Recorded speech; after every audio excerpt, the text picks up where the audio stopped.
Welcome to K-Pods, teman keponya PPIT. episode 5. Di episode kali ini tuh kita mau ngomongin soal nari-nari nih. Topiknya itu tentang tarian ya berarti ya, Yes ya? Bener banget. Nah, Pasti Sobat oke. Kepo udah kepo banget nih ya. Kita langsung aja deh ke narasumbernya. Silakan Oke. narasumber kita untuk memperkenalkan diri. Namaku Meisha, yang mungkin kalian pernah dengar namaku Meisha Lee. Kuliah di mana, terus kayaknya Jurusannya apa gitu. jurusan apa, terus pas waktu PPI itu gimana sih? Aku dulu S1 di Xiamen, Huaqiao Daxue, Huaqiao University, ngambil jurusan Huawen Jiaoyu, itu pengajaran dan budaya bahasa Mandarin. Jadi terus di dalam universitas itu ada lembaga namanya Permisi. Permisi itu Perhimpunan Mahasiswa Seni Indonesia. Dari sana aku lumayan dapat wadah untuk mengembangkan bakat tari.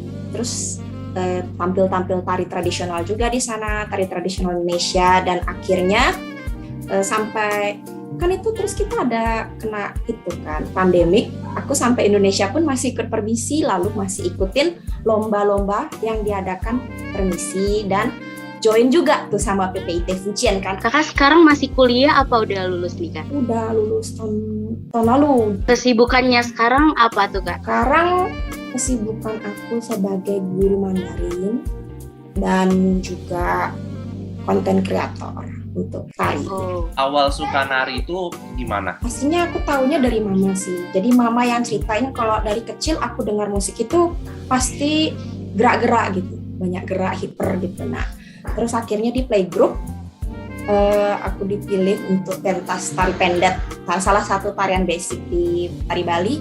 Ternyata aku ditunjuk buat disuruh pentas di barisan paling depan gitu. Nah dari sana sih akhirnya mama yang kasih tahu aku, kamu suka nari gitu. Kan anak kecil nggak ngerti ya suka apa gitu. Belajarnya itu berapa lama sih Kak? Terus kayak sampai menekuni gitu? Aku pertama join Sanggar Tari Putri Ayu, itu namanya, di Sesetan, sama sepupu aku. Terus tapi ternyata yang lebih passion nari aku doang.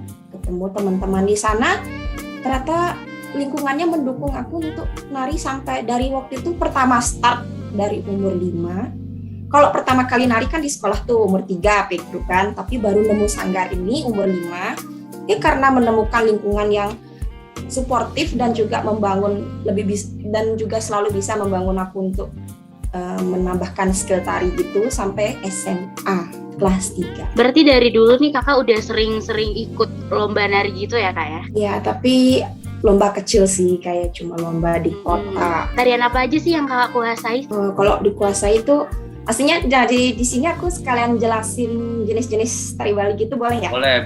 Oh boleh silakan. Oke, jadi tari Bali itu dibagi menjadi 3. Ada namanya jenis tari wali sama bebali, dan yang paling terakhir bali-balihan. Wali sama bebali ini dia sakral tariannya, tetapi bedanya hanya di lokasi di mana tarian ini boleh ditarikan di dalam pura. Karena kan sakral kan, cuma boleh di pura. Pura itu ada 3 bagian, luar, tengah, sama dalam. Nah, kebetulan dari kecil seringnya ngayah itu, kalau bahasa Indonesia seperti pelayanan gitu. Kayak cuma pelayanan di pura, cuma dipanggil di bagian dalam, berarti cuma pernah belajar tari wali. Wali itu kayak tari pendet, tari rejang ya, yang pernah aku pentasin. Nah, yang seperti kakak-kakak sering lihat di TV atau di sosmed itu namanya jenis tari bali-balihan yang dia entertain non-religious gitu. Nah, untuk tarian itu aku pernah belajar banyak, kuasain banyak juga, kayak misalnya Janger, Legong Kraton, terus pernah belajar Trunajaya, Panji Semerang, Margepati, Condong, terus Panjali, Cendrawasih. Tari cowok juga pernah kayak Wiroyude, Skaribing, terus Tenun, Cilinaya, Miyak Manuk Rawe, Panjem Brahma, Sekar Jagat yang pernah pentasin di PPIT itu juga, sama Mbak Anggil. Paling dikuasai apa nih Kak? Rata-rata tari bali-balihan itu pasti inget sih gerakannya, tapi paling lupa detail aja, kayak ini kanan atau kiri ya. Yang paling dikuasai sampai sekarang itu tuh yang tari aku lombakan di PPIT Tiongkok, Sekar Jagat. Kebetulan tadi nih Kakak udah ngomongin dikit soal PPIT. Nah, kakak ikut PPI 3 Talent kan ya? Ya, Kalau boleh tahu itu tahun berapa sih kak? Kalau tahun masih, lalu. kenapa kakak bisa kepikiran gitu buat daftar PPI 3 Talent? Kayak yang pertama aku bilang tadi, aku kan ikut permisi tuh, perhimpunan mahasiswa seni Indonesia di Xiamen. Nah, tapi semenjak pandemi kangen banget sama pentas offline gitu kan. Pokoknya kangen sama nari sih. Nah, akhirnya setelah berapa bulan tuh, kita pandemi gak ada acara sama sekali, bahkan gak ada yang nyuruh nari gitu loh.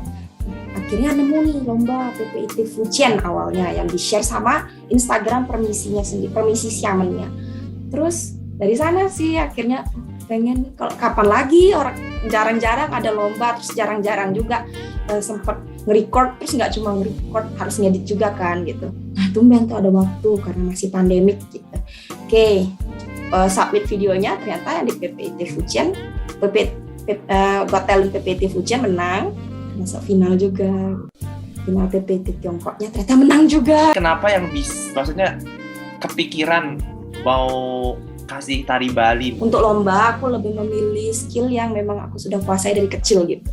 Dan ditambah itu ada nilai budaya kan, dimana sudah jarang banget anak-anak zaman sekarang mengangkat budaya itu gitu. Apalagi yang dari Bali gitu. Nggak semua orang bisa nari Bali, dan aku ingin membawa itu ke lomba PPIT, karena cuma di PPIT juga membuka jalur untuk nggak cuma orang Bali yang lihat. Menurut kakak tuh berarti budaya Indonesia itu seberapa penting sih? Menurut aku budaya Indonesia itu penting banget ya, karena itu salah satu, kalau dari segi entertain itu salah satu daya tarik ya.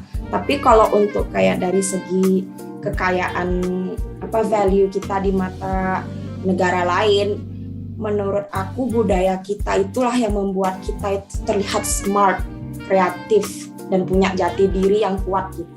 Dan kalau misalnya itu hilang, nggak kebayang nggak sih Indonesia nggak ada tari-tarian lagi, nggak ada nyanyi-nyanyian tradisional lagi, rumah-rumah tradisional hilang gitu. Terutama untuk tari-tariannya itu kan yang bisa dibawa untuk ke ajang entertain di dunia kan, sama seni tari, seni bela diri, dan seni vokal. Itu 3 yang kuat banget dari Indonesia yang dikenal ke seluruh dunia. Jadi menurut aku budaya Indonesia itu salah satu hal yang memperkaya dan juga membuat Indonesia terlihat smart di mata dunia. Tapi ngerasain nggak sih kak, cuman sekian dari beberapa banyak orang yang berpikiran seperti Kak Misha ini, karena lebih tertarik dengan misalkan tari-tarian yang lebih modern, terus hal-hal yang lebih modern. Dan menurut Kak Misha, pandangannya itu tentang tren atau misalkan tentang pemikiran seperti itu yang mengesampingkan budaya, atau misalkan lebih memprefer hal-hal yang modern.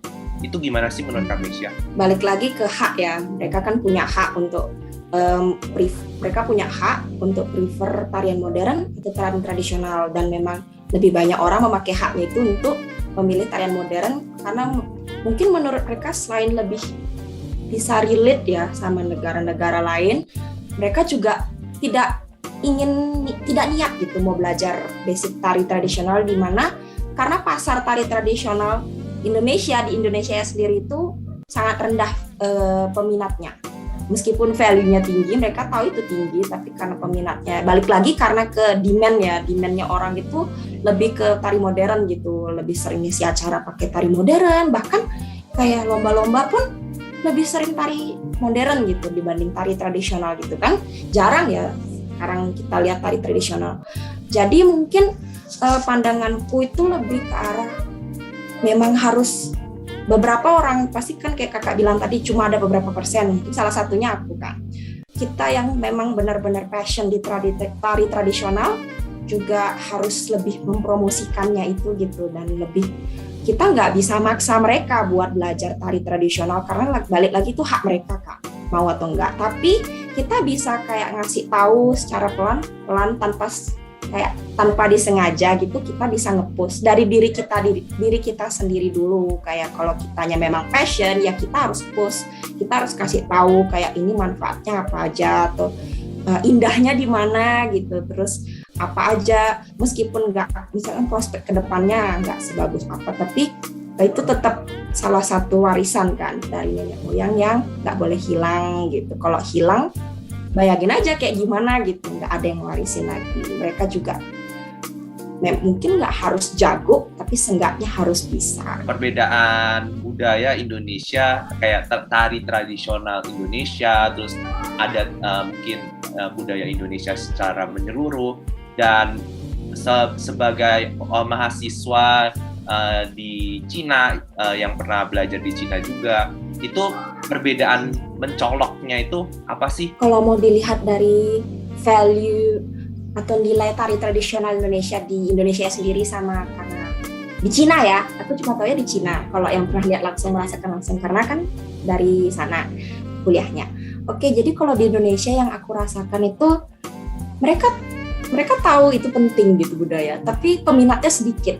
Jadi peminat itu nggak cuma yang pelajari aja. Kadang kita kan sebagai jiwa seniman gini, inginnya cuma ditonton aja, dihargai dengan cara ditonton, diberi apresiasi lewat tontonan kita, ditonton karya kita. Bahkan di Indonesia itu nggak ditonton yang kayak gitu, sedikit yang nonton.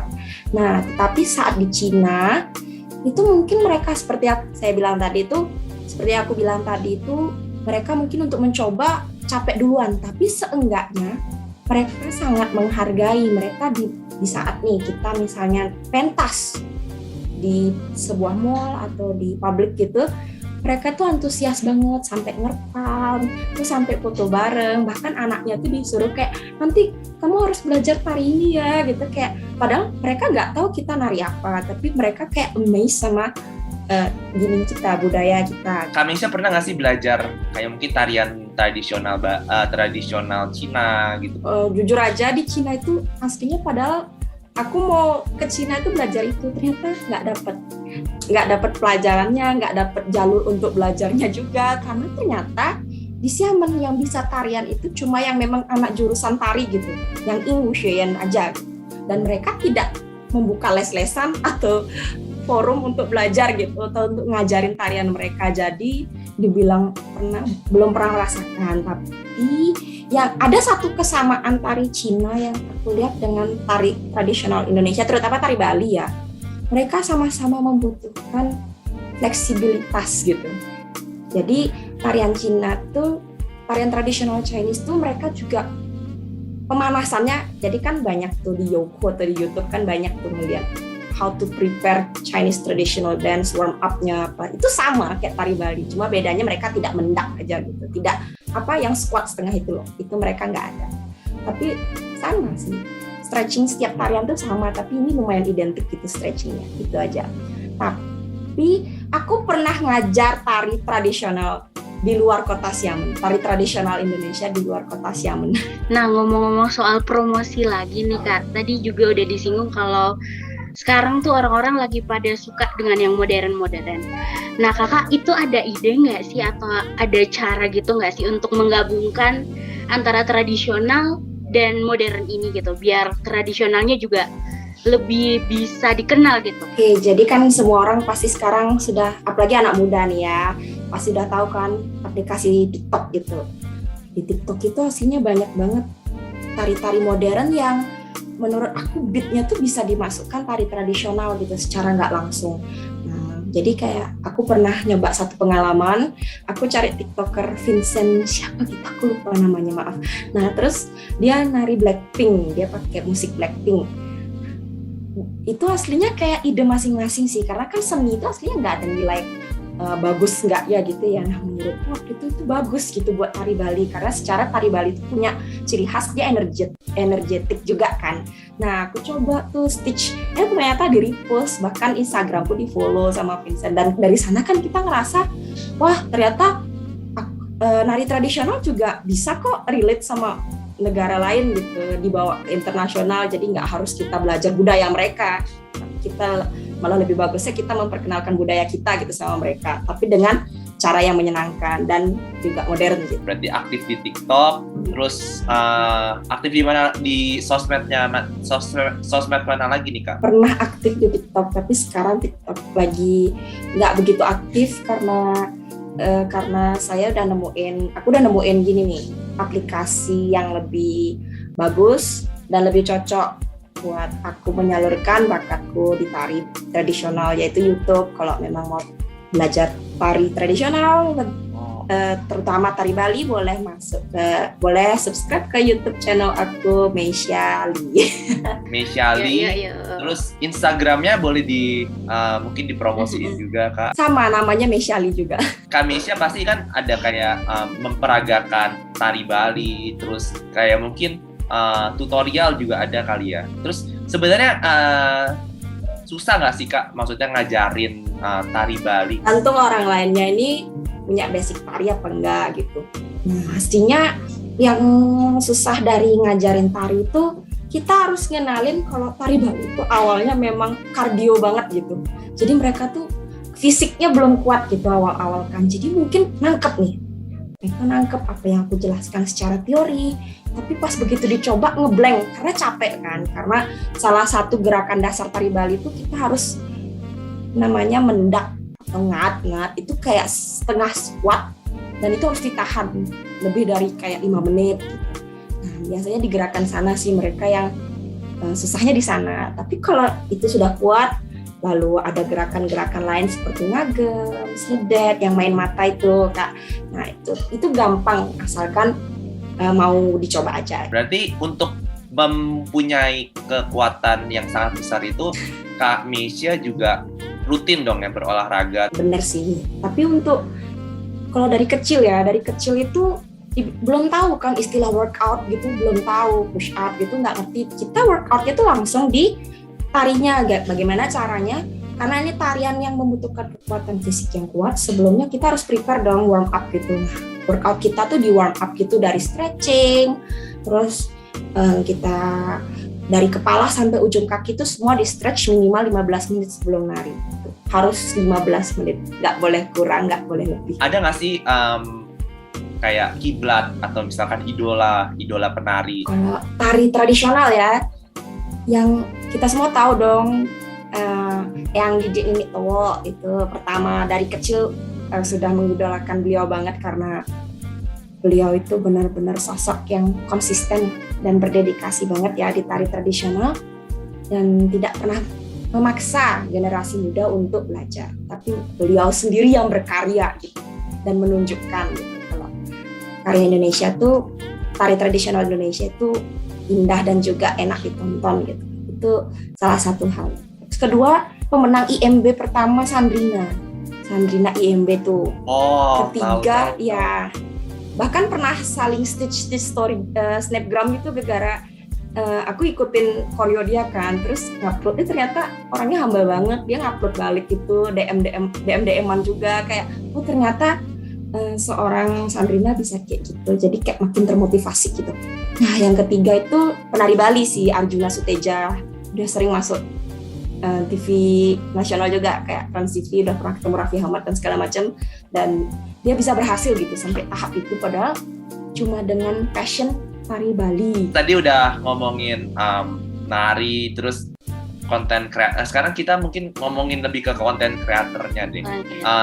Kalau misalkan proses bikin konten tentang nari itu susah nggak sih? Percaya nggak percaya, pas pertama kali bikin konten tari itu lebih ke arah nggak ngerti teknis, benar-benar dari nol gitu. Apa sih ngedit video tuh kayak gimana sih idenya, atau kayak biar keren itu kayak gimana sih, itu nggak paham gitu. Jadi untungnya tahun lalu itu kita ada pandemi kan, ya itu salah satu sisi positif pandemi. Jadi aku dapat waktu belajar lebih lama setelah jam kuliah untuk cari di YouTube tutorial bagaimana cara mengedit pakai aplikasi ini, bagaimana cara memasukkan, bahkan cara masukin video ke aplikasi aja awalnya nggak ngerti gitu, gimana ya caranya gitu, benar-benar dari nol. Nah tapi karena akhirnya kepikiran juga kan sama mimpi aku yang pertama itu yang tadi awal aku sebut, aku pengen lebih mempromosikan tari Indonesia gitu, dan nggak ada cara lain selain kita jadi konten kreator gitu kan. Nggak mungkin kita kayak ayo belajar gitu terus kan orang nggak bisa lihat karya kita, mereka nggak akan terbuai gitu buat belajar. Jadi mau nggak mau kita harus jadi konten kreator. Nah itu prosesnya lama Kak, aku belajarnya kira-kira 1 bulanan sih. Itu tiap hari aku lihat kayak YouTube 1 bulan, benar-benar tiap hari lihat ini kayak gimana ya, kayak gimana, baru akhirnya berani. Lebih susah mana sih Kak, promosi secara offline atau misalkan tatap muka atau misalkan secara langsung dengan di YouTube atau misalkan dengan membuat konten atau apa gitu, sebenarnya lebih susah atau misalkan lebih prefer mana? Kalau lebih prefer pasti dong, orang lebih suka offline ya, nggak ribet ngedit, nggak ribet mikirin apa branding atau apapun gitu. Tapi setelah berapa tahun ya, ini 1,5 tahun kan, ya meskipun nggak serutin dulu karena masih susah nih bagi waktu kerja sama konten, tapi sudah bisa merasakan hal yang dimana online itu lebih fleksibel. Jadi kayak misalnya ada yang salah, kita bisa cut gitu, seperti itu. Lebih bisa kita ulang. Kalau offline kita dituntut 100% first impression harus bagus. Itu sih yang susah kalau offline. Kalau online susahnya teknis, harus belajar. Oke, jadi kakak nih kayak udah menekuni dunia tari nih udah lama banget nih, lebih dari 10 tahun, bahkan mungkin udah mau 20 tahun gitu ya kan Kak.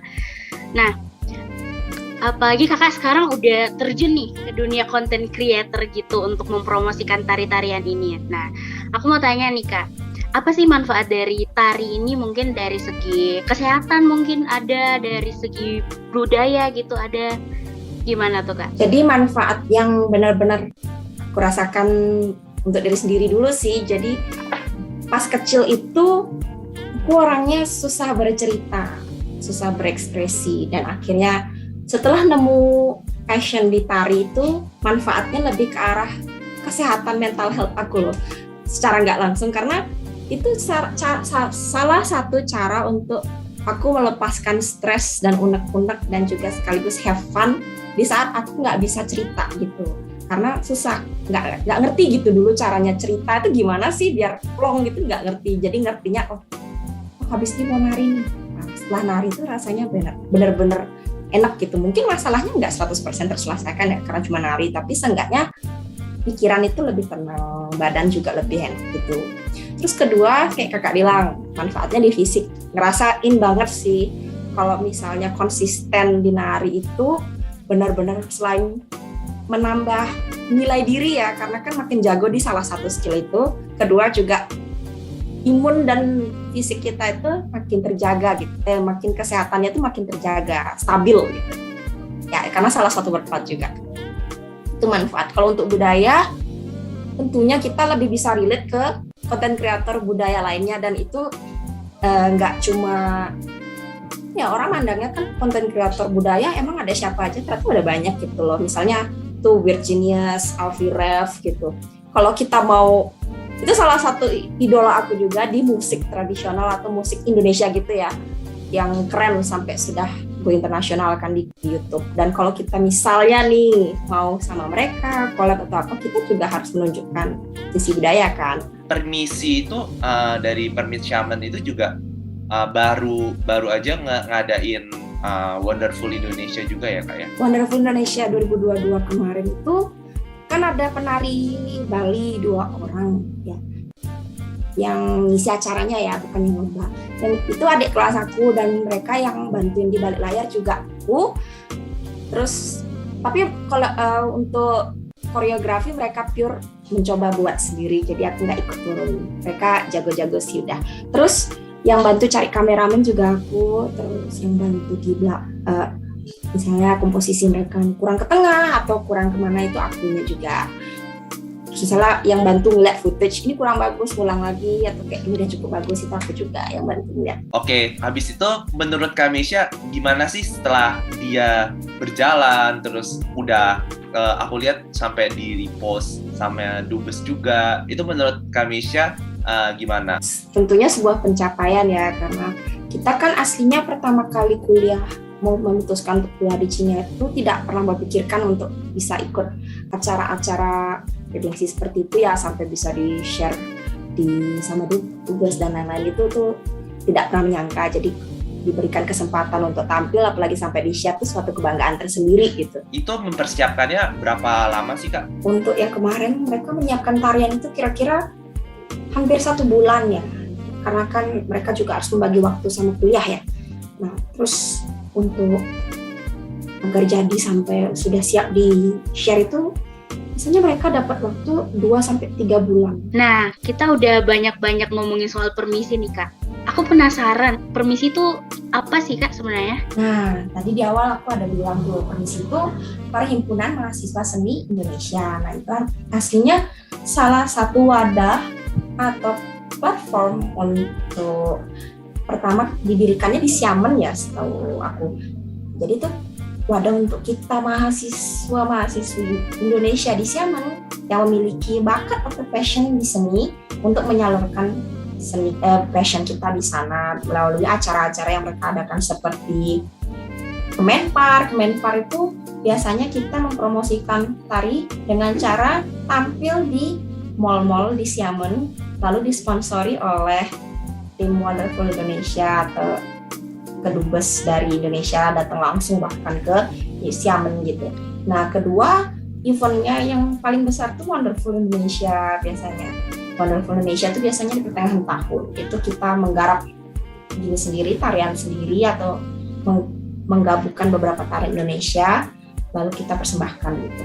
Nah, terus ketiga di awal tahun biasanya pas pergantian tahun itu tanggal 1 Januari kita bakal ada namanya collab sama Ini Kui Xiao, itu sama orang-orang mereka keturunan Indonesia tapi sudah di Cina gitu. Dan mereka juga ada sanggarnya, ada sanggar seni yang dimana mengajarkan budaya Indonesia. Kita rutin mengadakan acara itu biasanya kalau tidak pandemi. Tapi selama pandemik itu dibatalkan, cuma Wonderful Indonesia saja yang berjalan sampai sekarang secara online. Nah, kita udah masuk di akhir dari bincang-bincang kita nih. Kak Mesya, ada nggak sih kesimpulan yang bisa ditarik atau mungkin tips and trick nih buat generasi muda yang juga cinta dengan budaya gitu kan? Buat semua orang kali ya, Yes. Oh iya, bener banget. Kan budaya tuh penting banget ya. Ya, jadi kalau untuk tentang budaya, terus tips atau beberapa kata dari aku yang bisa aku sampaikan untuk semua orang, terutama untuk penikmat seni, ya. Jadi budaya Indonesia itu terkenal banget dengan budayanya. Tetapi sayang banget generasi sekarang itu sebagian besar generasi sekarang itu anak-anaknya tidak ingin memperkenalkan budaya itu. Padahal Indonesia jati dirinya itu ada di budayanya salah satunya. Nilai kita di mata negara lain itu ada di budaya kita sendiri, Pak. Jadi harapan aku ke depannya semoga misalnya nih seperti bagus banget ada lembaga PPIT, mereka kalian tuh terus memberikan lomba-lomba seperti itu ya, jadi agar ada wadah untuk mereka, ajang untuk mereka lebih mempromosikan budaya kita nggak cuma ke orang Indonesia tapi ke orang di luar negeri. Nah, satu lagi nih Kak, aku mau denger dong dari Kakak tips and trick nih buat Sobat Kepo yang juga menekuni dunia tari. Pemanasan sebelum nari itu penting banget. Pemanasan sebelum nari, pendinginan setelah nari itu penting banget. Mau narinya cuma sebentar atau nari lama, dua-duanya penting. Kedua, kita sebagai tidak peduli jenis tariannya apa, tapi kita juga harus mengikuti zaman gitu. Karena seni tari atau seni apapun itu salah satu jenis entertainment kan, dimana entertainment setiap terus dia akan seiring berjalannya waktu dia akan terus berganti seleranya dan kita harus tetap mengikuti itu gitu dengan tujuan agar kita bisa mempromosikannya lebih baik dengan selera yang lebih masa kini gitu, tapi tanpa melupakan nilai budaya itu juga. Nah, tadi kita udah dengerin kesimpulan nih dan tips and trick dari Kak Mesyali. Dan gak terasa nih kita udah ngobrolin banyak hal dengan Kak Mesyali. Dan untuk Kak Mesya yang udah menyempatkan waktunya dan udah berbagi banyak pengalaman dan yang tentunya menginspirasi Sobat Kepo dan kita semua ya yang mendengarkan podcast kali ini, kita ucapkan banyak terima kasih. Semoga kedepannya lebih sukses lagi, Kak. Nah, terima kasih banget Kak udah mampir dan semoga bisa terus menginspirasi orang-orang di dunia maupun khususnya di Indonesia. Nah, buat Sobat Kepots, jangan lupa pantengin terus Kepots. Di mana, Kak? Di YouTube-nya PPI dan di Spotify. Bisa diketik PPIT Channel atau di Spotify Kepots. Itu keluar setiap Sabtu jam 7 WIB. Saya Bodi Kumara Chandra dari Kelembagaan dan rekan saya Maria Situmba dari Kelembagaan mengucapkan pamit undur diri. Terima kasih sudah mendengarkan Kepots episode 5. Sampai jumpa di episode selanjutnya. sampai jumpa. Bye-bye.